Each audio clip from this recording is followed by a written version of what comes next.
Wuthering Heights, by Emily Bronte. Chapter 1. 1801. I have just returned from a visit to my landlord and the solitary neighbor that I shall be troubled with. This is certainly a beautiful country. In all England, I do not believe that I could have fixed on a situation so completely removed from the stir of society. A perfect misanthropist heaven, and Mr. Heathcliff and I are such a suitable pair to divide the desolation between us. A capital fellow. He little imagined how my heart warmed towards him when I beheld his black eyes withdraw so suspiciously under their brows, as I rode up, and when his fingers sheltered themselves, with a jealous resolution, still further in his waistcoat, as I announced my name. "Mr. Heathcliff," I said. A nod was the answer. "Mr. Lockwood, your new tenant, sir. I do myself the honor of calling as soon as possible after my arrival, to express the hope that I have not inconvenienced you by my perseverance in soliciting the occupation of Thrushcross Grange. I heard yesterday you had had some thoughts." "Thrushcross Grange is my own, sir," he interrupted, wincing. "I should not allow anyone to inconvenience me, if I could hinder it walking." The walking was uttered with closed teeth, and expressed the sentiment, "Go to the deuce." Even the gate over which he leant manifested no sympathizing movement to the words, and I think that circumstance determined me to accept the invitation. I felt interested in a man who seemed more exaggeratedly reserved than myself.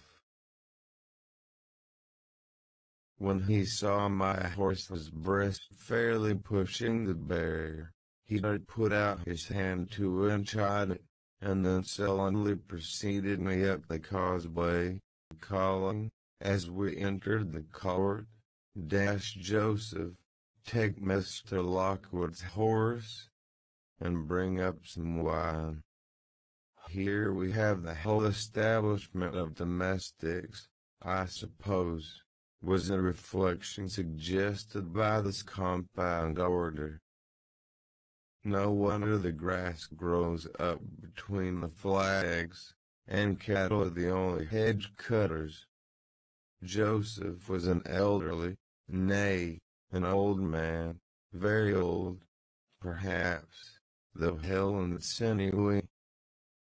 "The Lord help us," he soliloquized in an undertone of peevish displeasure, while relieving me of my horse, looking, meantime, in my face so sourly that I charitably conjectured he must have need of divine aid to digest his dinner, and his pious ejaculation had no reference to my unexpected advent. Wuthering Heights is the name of Mr. Heathcliff's dwelling. Wuthering being a significant provincial adjective, descriptive of the atmospheric tumult to which its station is exposed in stormy weather. Pure, bracing ventilation they must have up there at all times. Indeed, one may guess the power of the north wind blowing over the edge, by the excessive slant of a few stunted firs at the end of the house, and by a range of gawthorns all stretching their limbs one way, as if craving alms of the sun. Happily, the architect had foresight to build it strong. The narrow windows are deeply set in the wall, and the corners defended with large jutting stones. Before passing the threshold, I paused to admire a quantity of grotesque carving lavished over the front, and especially about the principal door, above which, among a wilderness of crumbling griffins and shameless little boys, I detected a date single quote 1500, and the name Herr Tom Earnshaw. I would have made a few comments, and requested a short history of the place from this early owner, but his attitude at the door appeared to demand my speedy entrance, or complete departure, and I had no desire to aggravate his impatience previous to inspecting the penetralium. One stop brought us into the family sitting room, without any introductory lobby or passage. They call it here the house preeminently. It includes kitchen and parlor, generally, but I believe at Wuthering Heights the kitchen is forced to retreat altogether into another quarter. At least I distinguished a chatter of tongues, and a clatter of culinary utensils, deep within, and I observed no signs of roasting, boiling, or baking about the huge fireplace, nor any glitter of copper saucepans and tin colanders on the walls. One end, indeed, reflected splendidly both light and heat from ranks of immense pewter dishes, interspersed with silver jugs and tankards, towering row after row, on a vast oak dresser, to the very roof. The latter had never been underdrawn, its entire anatomy lay bare to an inquiring eye, except where a frame of wood laden with oat cakes and clusters of legs of beef, mutton, and ham, concealed it. Above the chimney were sundry villainous old guns, and a couple of horse pistols, and, by way of ornament, 3 gaudily painted canisters disposed along its ledge. The floor was of smooth, white stone. The chairs, high-backed, primitive structures, painted green, 1 or 2 heavy black ones lurking in the shade. In an arch under the dresser reposed a huge, liver-colored bitch pointer, surrounded by a swarm of squealing puppies, and other dogs haunted other recesses. The apartment and furniture would have been nothing extraordinary as belonging to a homely, northern farmer, with a stubborn countenance, and stalwart limbs set out to advantage in knee breeches and gaiters. Such an individual seated in his armchair, his mug of ale frothing on the round table before him, is to be seen in any circuit of 5 or 6 miles among these hills, if you go at the right time after dinner. But Mr. Heathcliff forms a singular contrast to his abode and style of living. He is a dark-skinned gypsy in aspect, in dress and manners a gentleman, that is, as much a gentleman as many a country squire, rather slovenly, perhaps, yet not looking amiss with his negligence, because he has an erect and handsome figure, and rather morose. Possibly, some people might suspect him of a degree of underbred pride. I have a sympathetic chord within that tells me it is nothing of the sort. I know, by instinct, his reserve springs from the aversion to showy displays of feeling to manifestations of mutual kindliness. He love and hate equally under cover, and esteem it a species of impertinence to be loved or hated again. No, I'm running on too fast. I bestow my own attributes over liberally on him. Mr. Heathcliff may have entirely dissimilar reasons for keeping his hand out of the way when he meets a would-be acquaintance, to those which actuate me. Let me hope my constitution is almost peculiar. My dear mother used to say I should never have a comfortable home, and only last summer I proved myself perfectly unworthy of one. While enjoying a month of fine weather at the sea coast, I was thrown into the company of a most fascinating creature, a real goddess in my eyes, as long as she took no notice of me. I never told my love vocally. Still, if looks have language, the merest idiot might have guessed I was over head and ears. She understood me at last, and looked to return the sweetest of all imaginable looks. And what did I do? I confess it with shame, shrunk icily into myself, like a snail. At every glance retired colder and farther, till finally the poor innocent was led to doubt her own senses, and, overwhelmed with confusion at her supposed mistake, persuaded her mamma to decamp. By this curious turn of disposition I have gained the reputation of deliberate heartlessness. How undeserved, I alone can appreciate. I took a seat at the end of the hearthstone opposite that towards which my landlord advanced, and filled up an interval of silence by attempting to caress the canine mother, who had left her nursery, and was sneaking wolfishly to the back of my legs, her lip curled up, and her white teeth watering for snatch. My caress provoked a long, guttural snarl. "You'd better let the dog alone," growled Mr. Heathcliff in unison, checking fiercer demonstrations with a punch of his foot. "She's not accustomed to be spoiled, not kept for a pet." Then, striding to a side door, he shouted again, "Joseph!" Joseph mumbled indistinctly in the depths of the cellar, but gave no intimation of ascending. So his master dived down to him, leaving me vis-a-vis the ruffianly bitch and a pair of grim shaggy sheep-dogs, who shared with her a jealous guardianship over all my movements.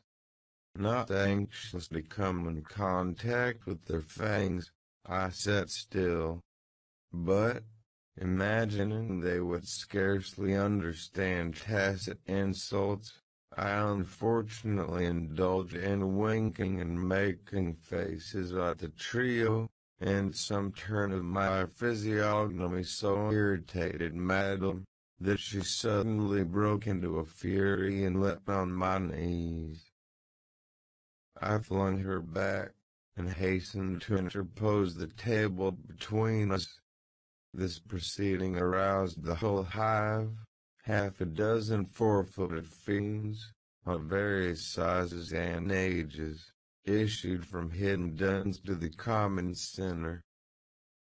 I felt my heels and coat laps peculiar subjects of assault, and parrying off the larger combatants as effectually as I could with the poker, I was constrained to demand, aloud, assistance from some of the household in re-establishing peace.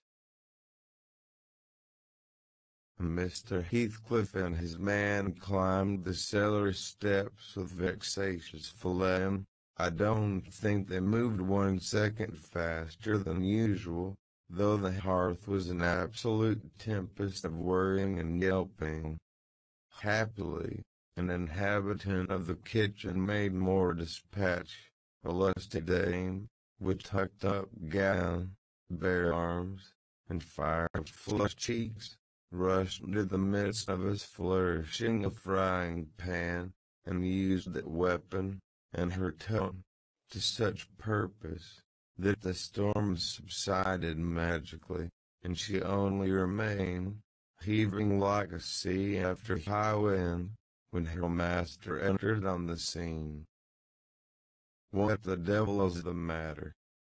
he asked, eyeing me in a manner that I could ill endure, after this inhospitable treatment. "What the devil, indeed?" I muttered. The herd of possessed swine could have had no worse spirits in them than those animals of yours, sir. You might as well leave a stranger with a brood of tigers. They won't meddle with persons who touch nothing, he remarked, putting the bottle before me, and restoring the displaced table. The dogs do right to be vigilant. Take a glass of wine? No, thank you. Not bitten, are ye? If I had been, I would have set my signet on the biter. Heathcliff's countenance relaxed into a grin. Come, he said, you are flurried, Mr. Lockwood. Here, take a little wine. Guests are so exceedingly rare in this house that I and my dogs, I am willing to own, hardly know how to receive them. Your health, sir. I bowed and returned the pledge, beginning to perceive that it would be foolish to sit sulking for the misbehavior of a pack of curs. Besides, I felt loath to yield the fellow further amusement at my expense, since his humor took that turn. He probably swayed by prudential consideration of the folly of offending a good tenant, relaxed a little in the laconic style of chipping off his pronouns and auxiliary verbs, and introduced what he supposed would be a subject of interest to me, a discourse on the advantages and disadvantages of my present place of retirement. I found him very intelligent on the topics we touched, and before I went home, I was encouraged so far as to volunteer another visit tomorrow. He evidently wished no repetition of my intrusion. I shall go, notwithstanding. It is astonishing how sociable I feel myself compared with him. Chapter 2. Yesterday afternoon sat and misty and cold. I had half a mind to spend it by my study fire, instead of wading through heath and mud to Wuthering Heights. On coming up from dinner, however, N.B. I dined between 12 and 1 o'clock. The housekeeper, a matronly lady, taken as a fixture along with the house, could not, or would not, comprehend my request that I might be served at 5. On mounting the stairs with this lazy intention, and stepping into the room, I saw a servant girl on her knees surrounded by brushes and coal scuttles, and raising an infernal dust as she extinguished the flames with heaps of cinders. This spectacle drove me back immediately. I took my hat, and, after 4 miles' walk, arrived at Heathcliff's garden gate just in time to escape the first feathery flakes of a snow shower. On that bleak hilltop the earth was hard with the black frost, and the air made me shiver through every limb. Being unable to remove the chain, I jumped over, and, running up the flagged causeway bordered with straggling gooseberry bushes, knocked vainly for admittance, till my knuckles tingled and the dogs howled. Wretched inmates, I ejaculated, mentally, you deserve perpetual isolation from your species for your churlish inhospitality. At least, I would not keep my doors barred in the daytime. I don't care, I will get in. So resolved, I grasped the latch and shook it vehemently. Vinegar-faced Joseph projected his head from the round window of the barn. "What are you for?" he shouted. "Tea, meisters down need a fowl. Go round by the Sindo de Lath, if ye went to speak to him. Is there nobody inside to open the door?" I hallooed, responsively. "There's no but the missus, and she will not open single quote tea, and you make your fleecem dens till need. We. Cannot you tell her whom I am, eh, Joseph? Nor enemy. I'll know him we single quote tea," muttered the head, vanishing. The snow began to drive thickly.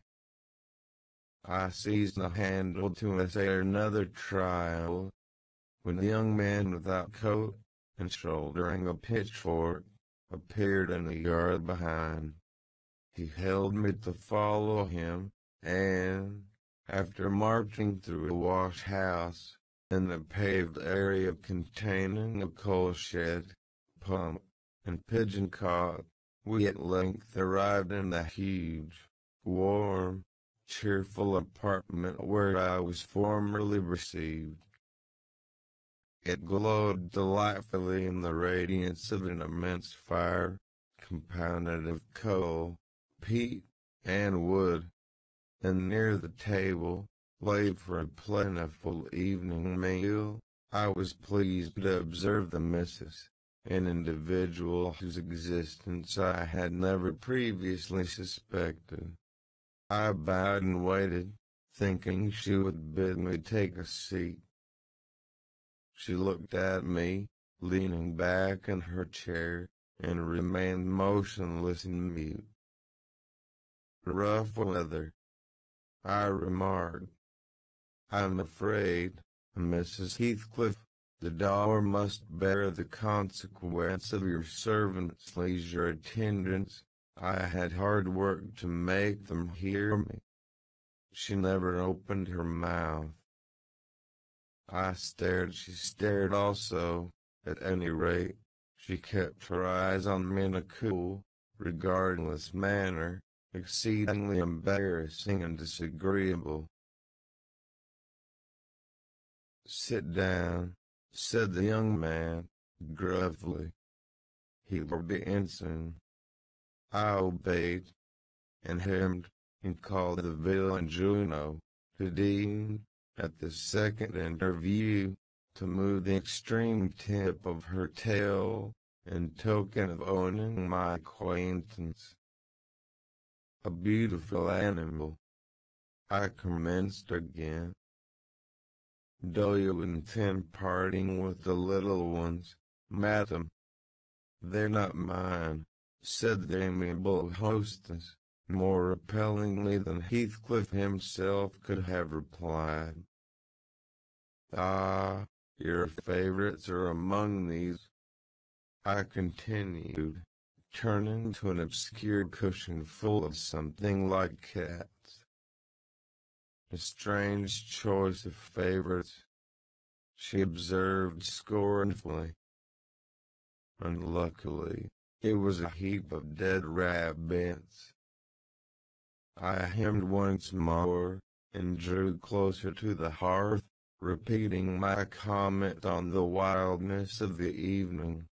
"You should not have come out," she said, rising and reaching from the chimney-piece two of the painted canisters.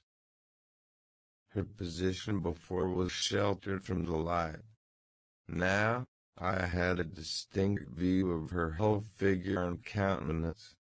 She was slender, and apparently scarcely past girlhood, an admirable form, and the most exquisite little face that I have ever had the pleasure of beholding.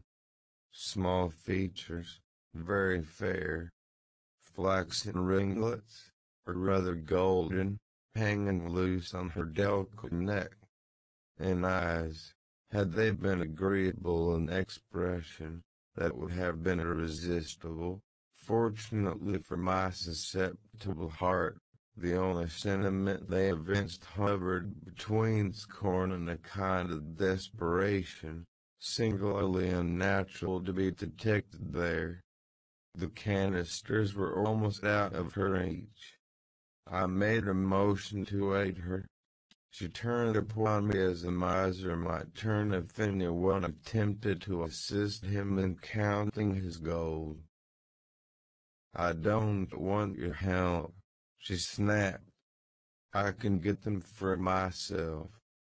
"I beg your pardon," I hastened to reply. "Were you asked to tea?" she demanded, tying an apron over her neat black frock, and standing with a spoonful of the leaf poised over the pot. "I shall be glad to have a cup," I answered. "Were you asked?" she repeated. "No," I said, half smiling. "You are the proper person to ask me." She flung the tea back, spoon and all, and resumed her chair in a pet, her forehead corrugated, and her red underlip pushed out, like a child's ready to cry. Meanwhile, the young man had slung onto his person a decidedly shabby upper garment, and, erecting himself before the blaze, looked down on me from the corner of his eyes, for all the world as if there were some mortal feud unavenged between us. I began to doubt whether he were a servant or not. His dress and speech were both rude, entirely devoid of the superiority observable in Mr. and Mrs. Heathcliff. His thick brown curls were rough and uncultivated, his whiskers encroached bearishly over his cheeks, and his hands roamed round like those of a common laborer. Still his bearing was free, almost haughty, and he showed none of a domestic's assiduity in attending on the lady of the house. In the absence of clear proofs of his condition, I deemed it best to abstain from noticing his curious conduct, and, 5 minutes afterwards, the entrance of Heathcliff relieved me, in some measure, from my uncomfortable state. "You see, sir, I am come, according to promise," I exclaimed, assuming the cheerful, "and I fear I shall be weather bound for half an hour, if you can afford me shelter during that space." "Half an hour," he said, shaking the white flakes from his clothes. "I wonder you should select the thick of a snowstorm to ramble about in. Do you know that you run a risk of being lost in the marshes? People familiar with these moors often miss their road on such evenings, and I can tell you there's no chance of a change at present. Perhaps I can get a guide among your lads, and he might stay at the Grange till morning. Could you spare me one?" "No, I could not." "Oh, indeed. Well, then, I must trust to my own sagacity. Are you going to make the team? Demanded he of the shabby coat, shifting his ferocious gaze from me to the young lady. Is he to have any? She asked, appealing to Heathcliff. Get it ready, will you? Was the answer, uttered so savagely that I started. The tone in which the words were said revealed a genuine bad nature. I no longer felt inclined to call Heathcliff a capital fellow. When the preparations were finished, he invited me with "No, sir, bring forward your chair." And we all, including the rustic youth, drew round the table, an austere silence prevailing while we discussed our meal. I thought, if I had caused the cloud, it was my duty to make an effort to dispel it. They could not every day sit so grim and taciturn, and it was impossible, however ill-tempered they might be, that the universal scowl and war was their everyday countenance. It is strange, I began, in the interval of swallowing one cup of tea and receiving another. It is strange how custom can mould our tastes and ideas. Many could not imagine the existence of happiness in a life of such complete exile from the world as you spend, Mr. Heathcliff. Yet, I'll venture to say, that, surrounded by your family, and with your amiable lady as the presiding genius over your home and heart, my amiable lady," he interrupted, with an almost diabolical sneer on his face. "Where is she, my amiable lady?" "Mrs. Heathcliff, your wife, I mean." "Well, yes, so you would intimate that her spirit has taken the post of ministering angel, and guards the fortunes of Wuthering Heights, even when her body is gone. Is that it?" Perceiving myself in a blunder, I attempted to correct it.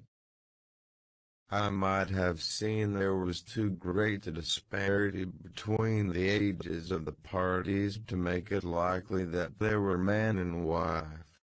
One was about 40, a period of mental vigor at which men seldom cherish the delusion of being married for love by girls.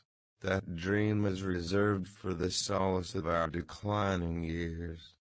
The other did not look 17. Then it flashed upon me the clown at my elbow, who is drinking his tea out of a basin and eating his bread with unwashed hands, may be her husband, Heathcliff Jr., of course. Here is the consequence of being buried alive. She has thrown herself away upon that boor from sheer ignorance that better individuals exist. A sad pity. I must be aware how I cause her to regret her choice. The last reflection may seem conceited. It was not. My neighbor struck me as bordering on repulsive. I knew, through experience, that I was tolerably attractive. "Mrs. Heathcliff is my daughter-in-law," said Heathcliff, corroborating my surmise. He turned, as he spoke, a peculiar look in her direction, a look of hatred. Unless he has a most perverse set of facial muscles, it will not, like those of other people, interpret the language of his soul. "Ah, certainly I see now. You are the favorite possessor of the beneficent fairy," I remarked, turning to my neighbor. This was worse than before. The youth grew crimson, and clenched his fist, with every appearance of a meditated assault. But he seemed to recollect himself presently, and smiled at the storm and a brutal curse, muttered on my behalf, which, however, I took care not to notice. "Unhappy in your conjectures, sir," observed my host. "We neither of us have the privilege of owning your good fairy. Her mate is dead." I said she was my daughter-in-law, therefore, she must have married my son. "And this young man is not my son, assuredly." Heathcliff smiled again, as if it were rather too bold a jest to attribute the paternity of that baird to him. "My name is Hareton Earnshaw," growled the other, "and I'd counsel you to respect it." "I've shown no disrespect," was my reply, laughing internally at the dignity with which he announced himself. He fixed his eye on me longer than I cared to return the stare, for fear I might be tempted either to box his ears or render my hilarity audible. I began to feel unmistakably out of place in that pleasant family circle. The dismal spiritual atmosphere overcame, and more than neutralized, the glowing physical comforts around me, and I resolved to be cautious how I ventured under those rafters a third time. The business of eating being concluded, and no one uttering a word of sociable conversation, I approached a window to examine the weather. A sorrowful sight I saw, dark night coming down prematurely, and sky and hills mingled in one bitter whirl of wind and suffocating snow. "I don't think it possible for me to get home now without a guide," I could not help exclaiming. "The roads will be buried already, and, if they were bare, I could scarcely distinguish a foot in advance. Hareton, drive those dozen sheep into the barn porch. They'll be covered if left in the fold all night, and put a plank before them," said Heathcliff. "How must I do?" I continued, with rising irritation. There was no reply to my question, and on the looking round I saw only Joseph bringing in the pail of porridge for the dogs, and Mrs. Heathcliff leaning over the fire, diverting herself with burning a bundle of matches which had fallen from the chimney-piece as she restored a tea canister to its place. The former, when he had deposited his burden, took a critical survey of the room, and in cracked tones grated out, "I wonder how y'all can fashion to stand theory idleness and war, when all on 'em's going out. But you ought to know, and it's no use talking, y'all never mend all your ill ways, but go right to the Ville, like your mother afore you." I imagined, for a moment, that this piece of eloquence was addressed to me, and, sufficiently enraged, stepped towards the aged rascal with an intention of kicking him out of the door. Mrs. Heathcliff, however, checked me by her answer. "You scandalous old hypocrite," she replied. "Are you not afraid of being carried away bodily, whenever you mention the devil's name? I warn you to refrain from provoking me, or I'll ask your abduction as a special favor. Stop. Look here, Joseph, she continued, taking a long, dark book from the shelf. I'll show you how far I've progressed in the black art. I shall soon be competent to make a clear house of it. The red cat didn't die by chance, and your rheumatism can hardly be reckoned among providential visitations. Oh, wicked, wicked, gasped the elder. May the Lord deliver us from evil. No, reprobate. You are a castaway, be off, or I'll hurt you seriously. I'll have you all modeled in wax and clay, and the first who passes the limits I'll fix I'll not say what he shall be done to, but you'll see. Go, I'm looking at you.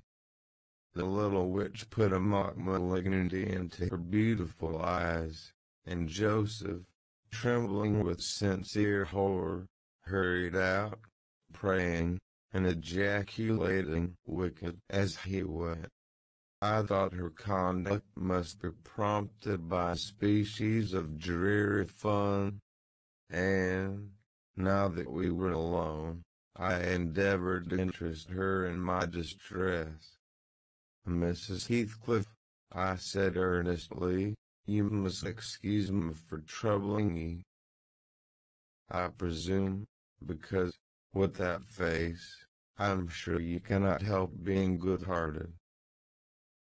To point out some landmarks by which I may know my way home, I have no more idea how to get there than you would have how to get to London. Take the road you came, she answered, ensconcing herself in a chair, with a candle, and the long book open before her. It is brief advice, but as sound as I can give. Then, if you hear of me being discovered dead in the bog or a pit full of snow, your conscience won't whisper that it is partly your fault. How so? I could not escort you. They wouldn't let me go to the end of the garden wall. I should be sorry to ask you to cross the threshold, for my convenience, on such a night, I cried. I want you to tell me my way, not to show it, or else to persuade Mr. Heathcliff to give me a guide. Who? There's himself, Earnshaw, Zillah, Joseph, and I. Which would you have? Are there no boys at the farm? No. Those are all. Then, it follows that I am compelled to stay, that you may settle with your host. I have nothing to do with it. I hope it will be a lesson to you to make no more rash journeys on these hills, cried Heathcliff's stern voice from the kitchen entrance. As to staying here, I don't keep accommodations for visitors. You must share a bed with Hareton or Joseph. If you do, I can sleep on a chair in this room, I replied. No, no. A stranger is a stranger, be he rich or poor. It will not suit me to permit anyone the range of the place while I am off guard, said the unmanly wretch. With this insult my patience was at an end. I uttered an expression of disgust, and pushed past him into the yard, running against Earnshaw in my haste. It was so dark that I could not see the means of exit, and, as I wandered round, I heard another specimen of their civil behavior amongst each other. At first the young man appeared about to befriend me. "I'll go with him as far as the park," he said. "You'll go with him to hell," exclaimed his master, or whatever relation he bore. "And who was to look after the horses, eh? A man's life is of more consequence than one evening's neglect of the horses. Somebody must go," murmured Mrs. Heathcliff, more kindly than I expected. "Not at your command," retorted Hareton. "If you set store on him, you'd better be quiet. Then I hope his ghost will haunt you. And I hope Mr. Heathcliff will never get another tenant till the Grange is a ruin," she answered, sharply. "Hearken, hearken, she's cursing on him," muttered Joseph, towards whom I had been steering. He sat within earshot, milking the cows by the light of a lantern, which I seized unceremoniously, and, calling out that I would send it back on the morrow, rushed to the nearest postern. Meister, he's stalling the lantern," shouted the ancient, pursuing my retreat. "Hey, Nasher! Hey, dog! Hey, wolf! Hold him, hold him!" On opening the little door, two hairy monsters flew at my throat, bearing me down, and extinguishing the light, while a mingled guffaw from Heathcliff and Hareton put the copestone on my rage and humiliation. Fortunately, the beasts seemed more bent on stretching their paws, and yawning, and flourishing their tails, than devouring me alive. But they would suffer no resurrection, and I was forced to lie till their malignant masters pleased to deliver me. Then, hatless and trembling with wrath, I ordered the miscreants to let me out on their peril to keep me 1 minute longer, with several incoherent threats of retaliation that, in their indefinite depth of virulency, smacked of King Lear. The vehemence of my agitation brought on a copious bleeding at the nose, and still Heathcliff laughed, and still I scolded. I don't know what would have concluded the scene, had there not been one person at hand rather more rational than myself, and more benevolent than my entertainer. This was Zillah, the stout housewife, who at length issued forth to inquire into the nature of the uproar. She thought that some of them had been laying violent hands on me, and, not daring to attack her master, she turned her vocal artillery against the younger scoundrel. "Well, Mr. Earnshaw," she cried, "I wonder what you'll have again next. Are we going to murder folk on our very doorstones? I see this house will never do for me. Look at the poor lad, he's fair choking. Wisht, you mustn't single quote T go on so. Come in, and I'll cure that. There now, hold ye still."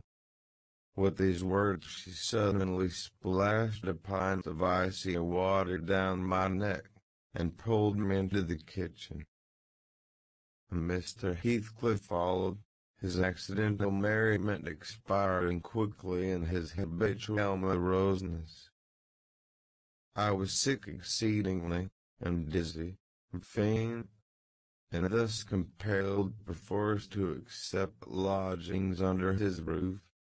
He told Zilla to give me a glass of brandy, and then passed on to the inner room. While she condoled with me on my sore predicament, and having obeyed his orders, whereby I was somewhat revived, ushered me to bed. Chapter 3. While leading the way upstairs, she recommended that I should hide the candle, and not make a noise, for her master had an odd notion about the chamber she would put me in, and never let anybody lodge there willingly. I asked the reason. She did not know, she answered. She had only lived there a year or two, and they had so many queer goings on, she could not begin to be curious. Too stupefied to be curious myself, I fastened my door and glanced round for the bed. The whole furniture consisted of a chair, a clothes press, and a large oak case, with squares cut out near the top resembling coach windows.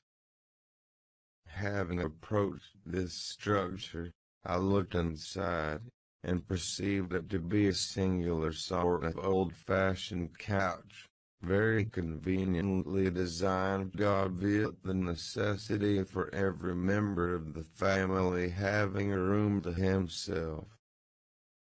In fact, it formed a little closet, and the ledge of a window, which it enclosed, served as a table.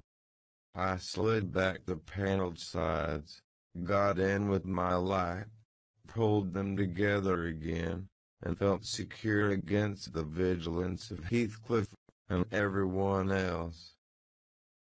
The ledge, where I placed my candle, had a few mildewed books piled up in one corner, and it was covered with writing scratched on the paint. This writing, however, was nothing but a name repeated in all kinds of characters, large and small: Catherine Earnshaw, here and there varied to Catherine Heathcliff, and then again to Catherine Linton. In vapid listlessness I leant my head against the window, and continued spelling over Catherine Earnshaw Heathcliff Linton, till my eyes closed. But they had not rested 5 minutes when a glare of white letters started from the dark, as vivid as spectres. The air swarmed with Catherines, and rousing myself to dispel the obtrusive name, I discovered my candle wick reclining on one of the antique volumes, and perfuming the place with an odor of roasted calf skin. I snuffed it off, and, very ill at ease under the influence of cold and lingering nausea, sat up and spread open the injured tome on my knee. It was a Testament, in lean type, and smelling dreadfully musty. A fly-leaf bore the inscription Catherine Earnshaw, her book, and the date some quarter of a century back. I shut it, and took up another and another, till I had examined all. Catherine's library was select, and its state of dilapidation proved it to have been well used, though not altogether for a legitimate purpose. Scarcely one chapter had escaped, a pen and ink commentary, at least the appearance of one, covering every morsel of blank that the printer had left. Some were detached sentences. Other parts took the form of a regular diary, scrawled in an unformed, childish hand. At the top of an extra page, quite a treasure, probably. When first lighted on, I was greatly amused to behold an excellent caricature of my friend Joseph, rudely, yet powerfully sketched, An immediate interest kindled within me for the unknown Catherine, and I began forthwith to decipher her fatal hieroglyphics. "And offer Sunday," commenced the paragraph beneath. "I wish my father were back again. Hindley is a detestable substitute. His conduct to Heathcliff is atrocious. And our going to rebel. We took our initiatory step this evening. All day had been flooding with rain. We could not go to church, so Joseph must needs get up a congregation in the garret, and, while Henley and his wife basked downstairs before a comfortable fire doing anything but reading their Bibles, I answered for Heathcliff, myself, and the unhappy playboy were commanded to take our prayer books, and mount it.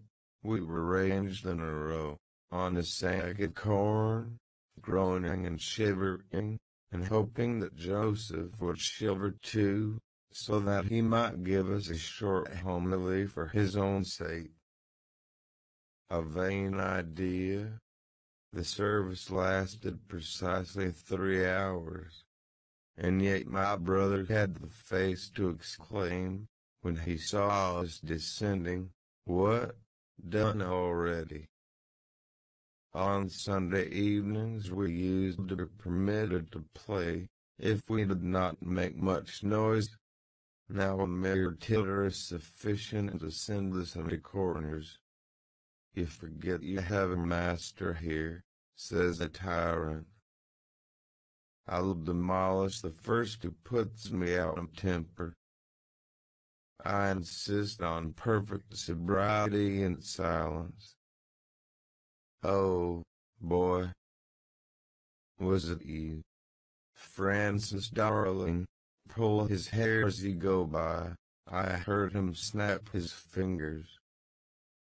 Frances pulled his hair heartily, and then went and seated herself on her husband's knee, and there they were, like two babies, kissing and talking nonsense by the hour, foolish palaver that we should be ashamed of. We made ourselves as snug as our means allowed in the arch of the dresser. I had just fastened our pinafores together, and hung them up for a curtain, when in comes Joseph, on an errand from the stables. He tears down my handiwork, boxes my ears, and croaks, "My no but just buried, and Sabbath not Lord, and to sandal to gospel still your lugs, and you dare be laking. Shame on you. Sit you down, ill childer. There's good books, I know if you'll read 'em. Sit you down, and think all your souls."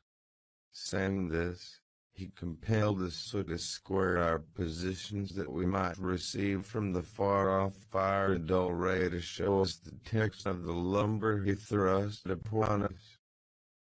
I could not bear the employment. I took my dingy volume by the screw, and hurled it into the dog kennel, vowing I hated a good book.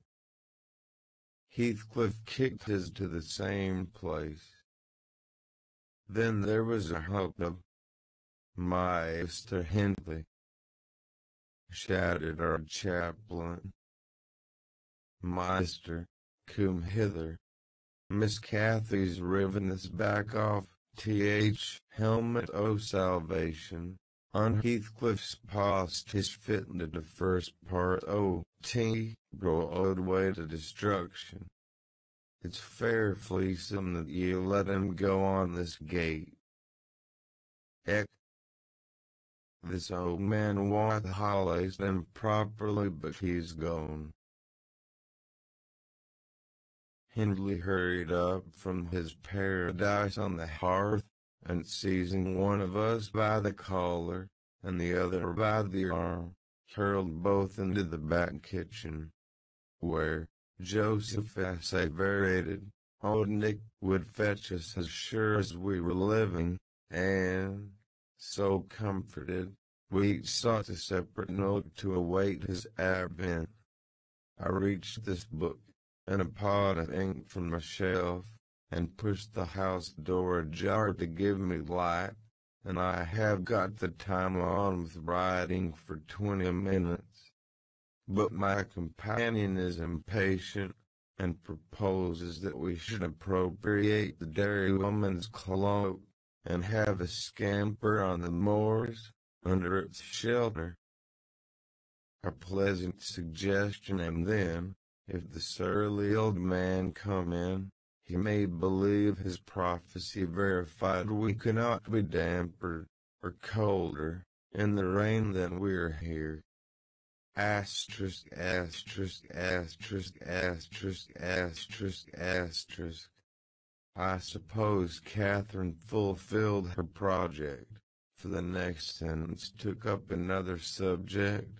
She waxed lachrymose. How little did I dream that Hindley would ever make me cry so, she wrote. My head aches, till I cannot keep it on the pillow, and still I can't give over. Poor Heathcliff. Hindley calls him a vagabond, and won't let him sit with us, nor eat with us any more, and, he says, he and I must not play together, and threatens to turn him out of the house if we break his orders. He has been blaming our father, how dared he, for treating age too liberally, and swears he will reduce him to his right place. Asterisk, asterisk, asterisk, asterisk, asterisk, asterisk.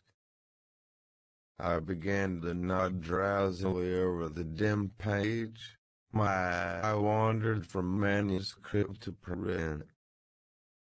I saw a red ornamented title 70 times 7, and the first of the 71st. A pious discourse delivered by the Reverend Jabez Brandram in the chapel of Gummerdenstow. And while I was, half-consciously, worrying my brain to guess what Jabez Brandram would make of his subject, I sank back in bed, and fell asleep. Alas, for the effects of bad tea and bad temper. What else could it be that made me pass such a terrible night? I don't remember another that I can at all compare with it since I was capable of suffering. I began to dream, almost before I ceased to be sensible of my locality. I thought it was morning, and I had set out on my way home, with Joseph for a guide. The snow lay yards deep in our road, and, as we floundered on, my companion wearied me with constant reproaches that I had not brought a pilgrim's staff, telling me that I could never get into the house without one, and boastfully flourishing a heavy-headed cudgel, which I understood to be so denominated. For a moment I considered it absurd that I should need such a weapon to gain admittance into my own residence. Then a new idea flashed across me. I was not going there.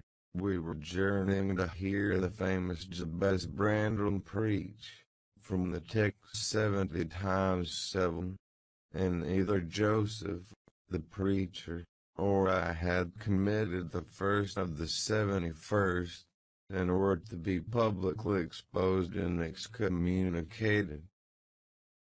We came to the chapel. I have passed it really in my walks, twice or thrice. It lies in a hollow, between two hills, an elevated hollow, near a swamp, whose peaty moisture is said to answer all the purposes of embalming on the few corpses deposited there. The roof has been kept full hitherto, but as the clergyman's stipend is only £20 per annum, and a house with 2 rooms, threatening speedily to determine into one, no clergyman will undertake the duties of pastor, especially as it is currently reported that his flock would rather let him starve than increase the living by 1 penny from their own pockets. However, in my dream, Jabez had a full and attentive congregation, and he preached good God. What a sermon! Divided into 490 parts, each fully equal to an ordinary address from the pulpit, and each discussing a separate sin. Where he searched for them, I cannot tell. He had his private manner of interpreting the phrase, and it seemed necessary the brother should send different sins on every occasion. They were of the most curious character, odd transgressions that I never imagined previously. Oh, how weary I grow! How I read, and yawned, and nodded, and revived. How I pinched and pricked myself, and rubbed my eyes, and stood up, and sat down again, and nudged Joseph to inform me if he would ever have done. I was condemned to hear all out. Finally, he reached the first of the 71st. At the crisis, a sudden inspiration descended on me. I was moved to rise and denounce Jabez Branderham as a sinner of the sin that no Christian need pardon. "Sir," I exclaimed, "sitting here within these 4 walls, at one stretch, I have endured and forgiven the 490 heads of your discourse. 70 times 7 times have I plucked up my hat and been about to depart. 70 times 7 times have you preposterously forced me to resume my seat. The 491st is too much. Fellow martyrs, have at him. Drag him down, and crush him to atoms, that the place which knows him may know him no more. Thou art the man," cried Jabez, after a solemn pause, leaning over his cushion. 70 times 7 times didst thou gapingly contort thy visage. 70 times 7 did I take counsel with my soul. Lo, this is human weakness. This also may be absolved. The first of the 71st is come. Brethren, execute upon him the judgment written. Such honor have all his saints. Without concluding word, the whole assembly, exalting their pilgrims' staves, rushed round me in a body, and I, having no weapon to raise in self-defense, commenced grappling with Joseph, my nearest and most ferocious assailant, for his. In the confluence of the multitude, several clubs crossed. Blows, aimed at me, fell on other sconces. Presently the whole chapel resounded with rappings and counter-rappings. Every man's hand was against his neighbor, and Branderham, unwilling to remain idle, poured forth his zeal in a shower of loud taps on the boards of the pulpit, which responded so smartly that, at last, to my unspeakable relief, they woke me. And what was it that had suggested the tremendous tumult? what had played Jabez's part in the row? Merely the branch of a fir tree that touched my lattice as a blast wailed by, and rattled its dry cones against the panes. I listened doubtingly an instant, detected the disturber, then turned and dozed, and dreamt again, if possible, still more disagreeably than before. This time, I remembered I was lying in the oak closet, and I heard distinctly the gusty wind, and the driving of the snow. I heard, also, the fir bough repeat its teasing sound, and ascribed it to the right cause, but it annoyed me so much, that I resolved to silence it, if possible, and, I thought, I rose and endeavored to unhasp the casement. The hook was soldered into the staple, a circumstance observed by me when awake, but forgotten. I must stop it, nevertheless. I muttered, knocking my knuckles through the glass, and stretching an arm out to seize the importunate branch, instead of which, my fingers closed on the fingers of the little, ice-cold hand. The intense horror of nightmare came over me. I tried to draw back my arm, but the hand clung to it, and the most melancholy voice sobbed, "Let me in, let me in." "Who are ye?" I asked, struggling, meanwhile, to disengage myself. "Catherine Linton," it replied, shiveringly. Why did I think of Linton? I had read Earnshaw 20 times for Linton. I'm come home. I'd lost my way on the moor. As it spoke, I discerned, obscurely, a child's face looking through the window.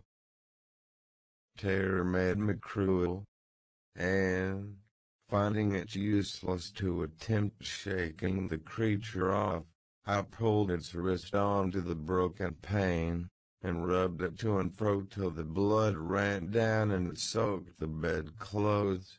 Still it wailed, "Let me in," and maintained its tenacious gripe, almost maddening me with fear. "How can I said at length. "Let me go, if you want me to let you in." The fingers relaxed. I snatched mine through the hole, hurriedly piled the books up in a pyramid against it, and stopped my ears to exclude the lamentable prayer. I seemed to keep them closed above a quarter of an hour. Yet, the instant I listened again, there was a doleful cry moaning on. "Begone!" I shouted. "I will never let you in, not if you beg for 20 years." "It is 20 years," mourned the voice. 20 years. I've been away for 20 years. Thereat began a feeble scratching outside, and the pile of books moved as if thrust forward.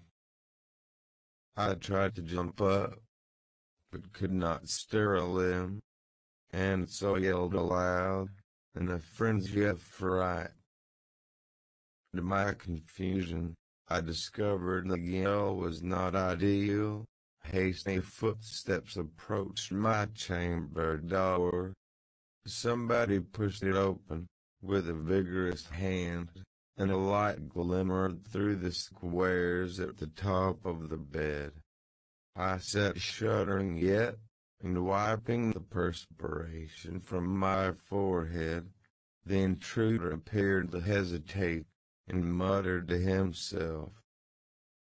At last, he said, in a half-whisper, plainly not expecting an answer, "Is anyone here?"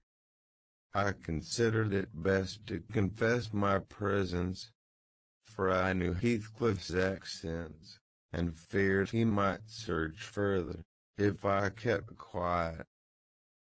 With this intention, I turned and opened the panels. I shall not soon forget the effect my action produced. Heathcliff stood near the entrance, in his shirt and trousers, with a candle dripping over his fingers, and his face as white as the wall behind him. The first creak of the oak startled him like an electric shock. The light leapt from his hold to a distance of some feet, and his agitation was so extreme that he could hardly pick it up. "It is only your guest, sir," I called out, desirous to spare him the humiliation of exposing his cowardice further. I had the misfortune to scream in my sleep, owing to a frightful nightmare. "I'm sorry I disturbed you." "Oh, God confound you, Mr. Lockwood." "I wish you were at the," commenced my host, setting the candle on a chair, because he found it impossible to hold it steady. "And who showed you up into this room?" he continued, crushing his nails into his palms, and grinding his teeth to subdue the maxillary convulsions. "Who was it?" "I've a good mind to turn them out of the house this moment." "It was your servant Zillah," I replied, flinging myself onto the floor, and rapidly resuming my garments. "I should not care if you did, Mr. Heathcliff. She richly deserves it." I suppose that she wanted to get another proof that the place was haunted, at my expense. "Well, it is swarming with ghosts and goblins." "You have reason in shutting it up, I assure you." "No one will thank you for a doze in such a day." "What do you mean?" asked Heathcliff. "And what are you doing?" "Lie down and finish out the night, since you are here. But, for heaven's sake, don't repeat that horrid noise. Nothing could excuse it, unless you were having your throat cut. If the little fiend had got in at the window, she probably would have strangled me." I returned. "I'm not going to endure the persecutions of your hospitable ancestors again. Was not the Reverend Jabez Brandrell McKendy on the mother's side? And that makes Catherine Linton, or Earnshaw, or however she was called. She must have been a changeling, wicked little soul. She told me she had been walking the earth these 20 years, a just punishment for her mortal transgressions, I've no doubt." Scarcely were these words uttered when I recollected the association of Heathcliff's with Catherine's name in the book, which had completely slipped from my memory, till this awakened. I blushed at my inconsideration, but, without showing further consciousness of the offense, I hastened to add the truth. "Sir, I passed the first part of the night," and here I stopped afresh. I was about to say perusing those old volumes, then it would have revealed my knowledge of their written, as well as their printed, contents. So, correcting myself, I went on in spelling over the name scratched on that window ledge. "Monotonous occupation, calculated to set me asleep, like counting, or what can you mean by talking in this way to me?" thundered Heathcliff with savage vehemence. How dare you, under my roof? God, he's mad to speak so, and he struck his forehead with rage. I did not know whether to resent this language or pursue my explanation, but he seemed so powerfully affected that I took pity and proceeded with my dreams, affirming I had never heard the appellation of Catherine Linton before, but reading it often over produced an impression which personified itself, and I had no longer my imagination under control. Heathcliff gradually fell back into the shelter of the bed as I spoke, finally sitting down almost concealed behind it. I guessed, however, by his irregular and intercepted breathing, that he struggled to vanquish an excess of violent emotion. Not liking to show him that I had heard the conflict, I continued my toilet rather noisily, looked at my watch, and soliloquized on the length of the night. Not 3 o'clock yet. I could have taken oath that it had been 6. Time stagnates here. We must surely have retired to rest at 8. Always at 9 in winter, and rise at 4, said my host, suppressing a groan, and, as I fancied, by the motion of his arm's shadow, dashing a tear from his eyes. Mr. Lockwood, he added, you may go into my room. You'll only be in the way, coming downstairs so early, and your childish outcry has sent sleep to the devil for me. And for me, too, I replied. I'll walk in the yard till daylight, and then I'll be off, and you need not dread a repetition of my intrusion. I am now quite cured of seeking pleasure in society, be it country or town. A sensible man ought to find sufficient company in himself. Delightful company, muttered Heathcliff. Take the candle, and go where you please. I shall join you directly. Keep out of the yard, though the dogs are unchained, and the house Juno mounts sentinel there, and nay, you can only ramble about the steps and passages. But, away with you. I'll come in 2 minutes. I obeyed, so far as to quit the chamber, when, ignorant where the narrow lobbies led, I stood still, and was witness, involuntarily, to a piece of superstition on the part of my landlord which belied, oddly, his apparent sense. He got on to the bed, and wrenched open the lattice, bursting, as he pulled at it, into an uncontrollable passion of tears. Come in. Come in, he sobbed. Kathy, do come. Oh, do once more.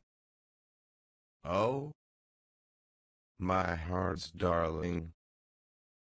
Hear me this time, Catherine, at last. The spectre showed the spectre's ordinary caprice. It gave no sign of being, but the snow and the wind whirled wildly through, even reaching my station, and blowing out the light.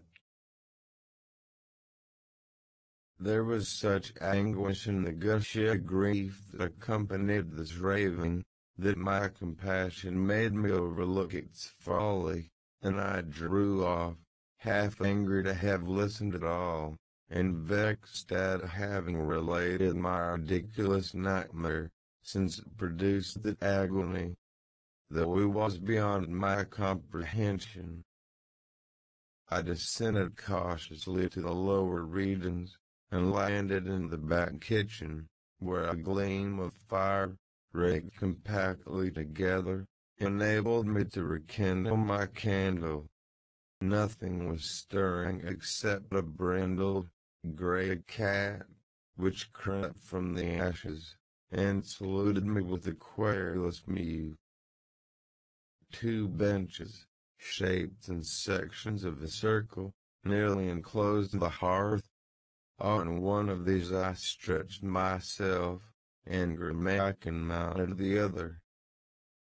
We were both of us nodding ere anyone invaded our retreat, and then it was Joseph, shuffling down the wooden ladder that vanished in the roof, through a trap, the ascent to his garret, I suppose.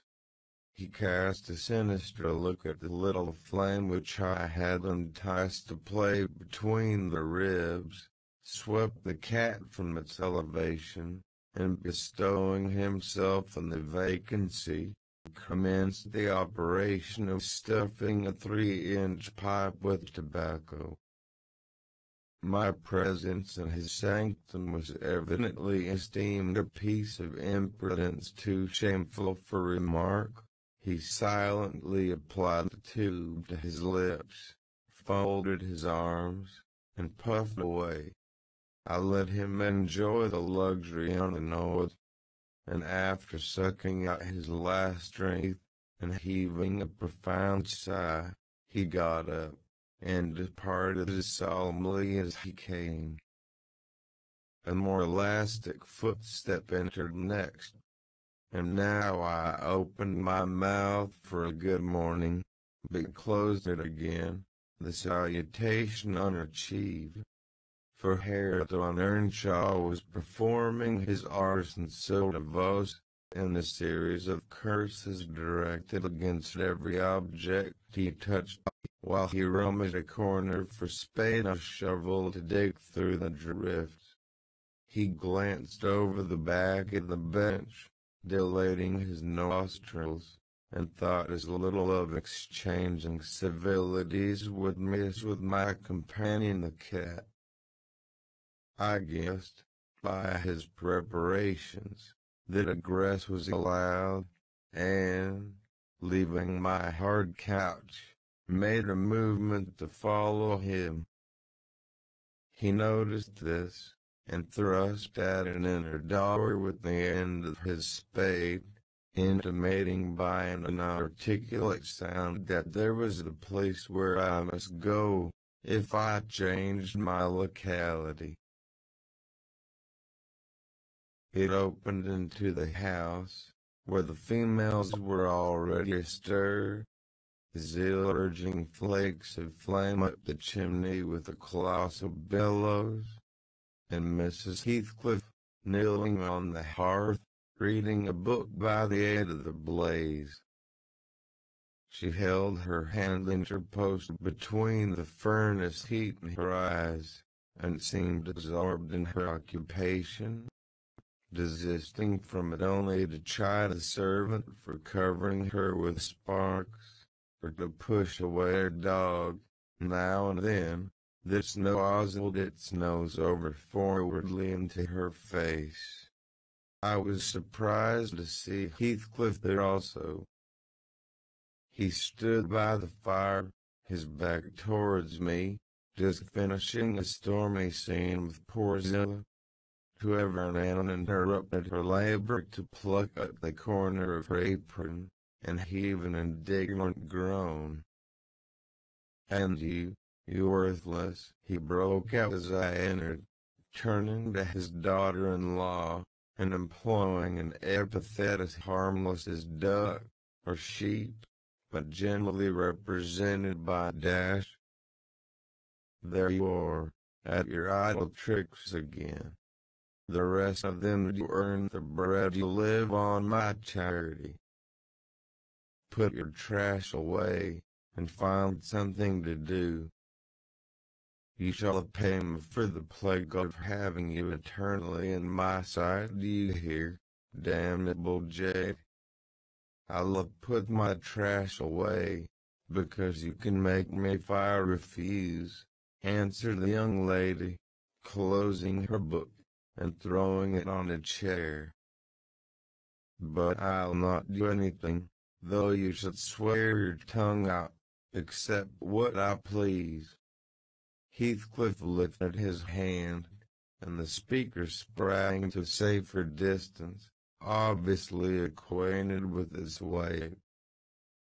Having no desire to be entertained by a cat and dog combat, I stepped forward briskly, as if eager to partake the warmth of the hearth, and innocent of any knowledge of the interrupted dispute. Each had enough decorum to suspend further hostilities. Heathcliff placed his fists, out of temptation, in his pockets. Mrs. Heathcliff curled her lip, and walked to a seat far off, where she kept her word by playing the part of a statue during the remainder of my stay. That was not long. I declined joining their breakfast, and, at the first gleam of dawn, took an opportunity of escaping into the free air, now clear and still, and cold as impalpable ice. My landlord hallooed for me to stop ere I reached the bottom of the garden, and offered to accompany me across the moor. It was well he did, for the whole hill back was one billowy, white ocean, the swells and falls not indicating corresponding rises and depressions in the ground. Many pits, at least, were filled to level, and entire ranges of mounds, the refuse of the quarries, blotted from the chart which my yesterday's walk left pictured in my mind. I had remarked on one side of the road, at intervals of 6 or 7 yards, a line of upright stones, continued through the whole length of the barren. These were erected and daubed with lime on purpose to serve as guides in the dark, and also in a full, like the present, confounded deep swamps on either hand with the firmer path, but, excepting a dirty dot pointing up here and there, all traces of their existence had vanished, and my companion found it necessary to warn me frequently to steer to the right or left, when I imagined I was following, correctly, the windings of the road.